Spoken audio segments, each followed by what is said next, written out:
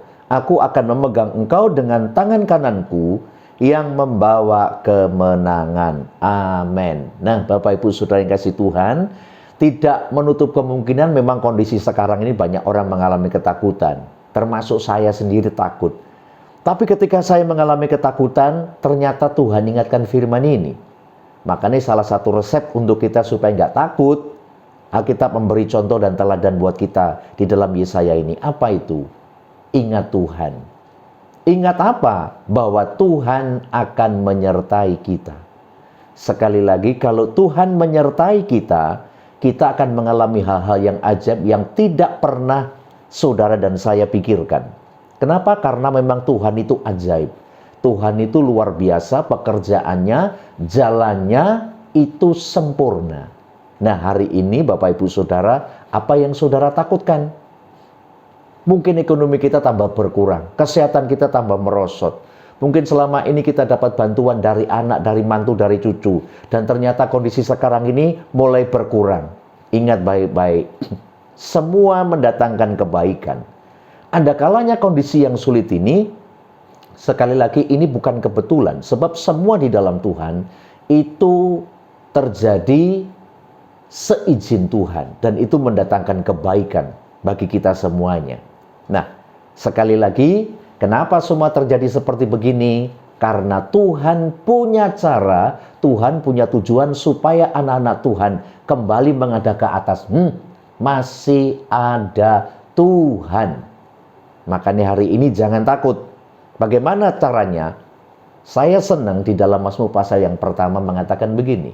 Orang yang merenungkan Taurat Tuhan itu siang dan malam, ia seperti pohon yang ditanam di tepi aliran air. Bukan pohon yang tumbuh liar, pohon yang ditanam. Ada yang menanam kita ini. Siapa yang menanam? Tuhan sendiri. Di mana Tuhan menanam kita? Tepi sungai. Ini luar biasa. Jadi kita bertumbuh, kita berbuah itu karena Tuhan yang menanam. Kalau Tuhan yang menanam, Tuhan akan menjaga, melindungi kita, bahkan memupuk kita sampai kita ini yang terakhir berbuah. Kalau sudah berbuah, berarti kita bertumbuh, kita menjadi berkat. Biarpun musim kering, musim kemarau seperti sekarang ini, ibaratnya kesulitan terjadi, tetap bertumbuh, tetap bisa berbuah. Kenapa? Karena Tuhan menyertai Bapak, Ibu, Saudara semuanya sampai hari ini. Inilah sebenarnya esensi kehidupan ini. Sekali lagi, kalau kita sadar, dan menyadari bahwa Tuhan bersama dengan kita, sebenarnya tidak ada yang perlu kita takutkan. Saya bukan munafik, tidak. Saya mengalami ketakutan. Ketika saya tahun baru memberi retreat salah satu gereja itu, kurang 1 hari saya nggak dapat ayat sama sekali. Saya bergumul terus, Tuhan tolong nanti khotbah apa ini? Tiba-tiba Tuhan tunjukkan ayat ini.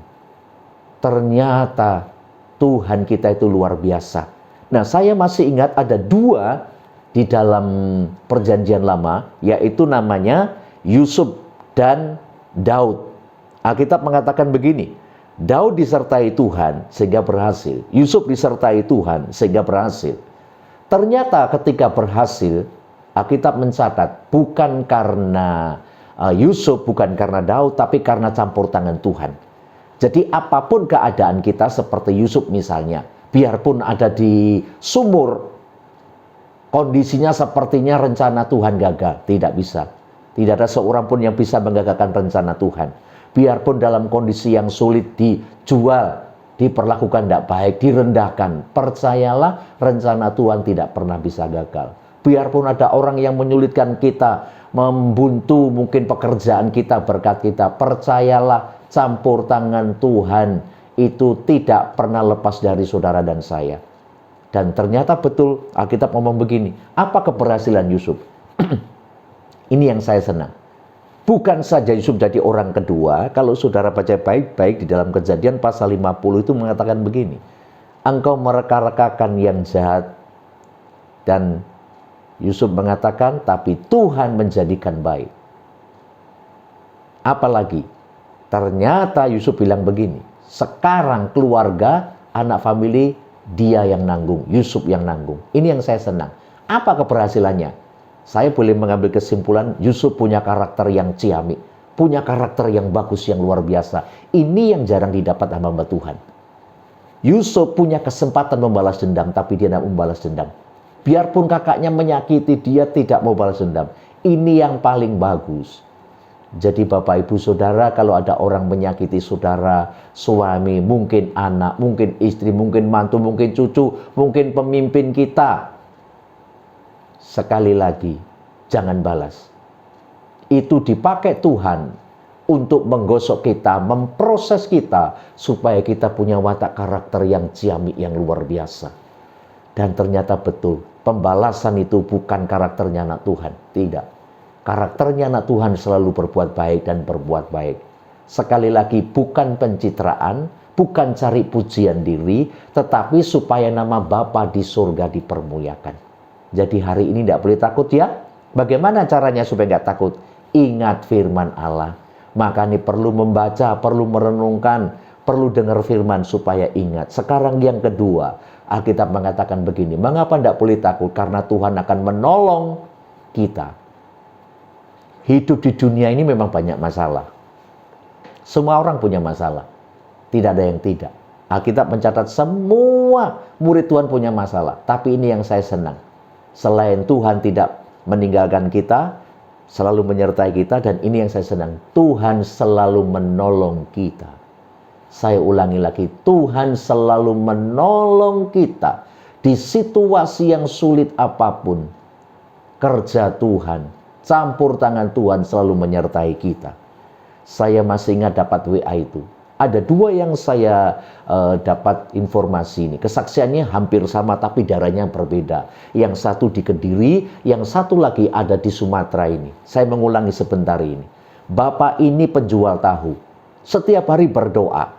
Jadi selalu dibawa ke pasar. Sebelum ke pasar, dia kumpul salah satu tempat untuk berangkat bersama-sama dengan para pedagang yang lain. Karena tempatnya ini agak desa, agak masuk. Jadi mesti kumpul di salah satu tempat, nanti berangkat bersama-sama dengan angkutan atau mobil yang biasa dinaiki para pedagang itu. Nah, saat itu sudah berdoa. Tiba-tiba ketika mau berjalan ke suatu tempat yang biasanya untuk mangkal, untuk berhenti itu, bapak ini terpeleset, jatuh, tahunya hancur semuanya. Bapak ini nggak jadi pergi, nggak jadi berjualan ke pasar, dia pulang ke rumah. Yang saya senang, ternyata istrinya menyambut begini. Lupa kok cepat pulang? Iya mah, tahunya hancur. Istrinya hebat sekali.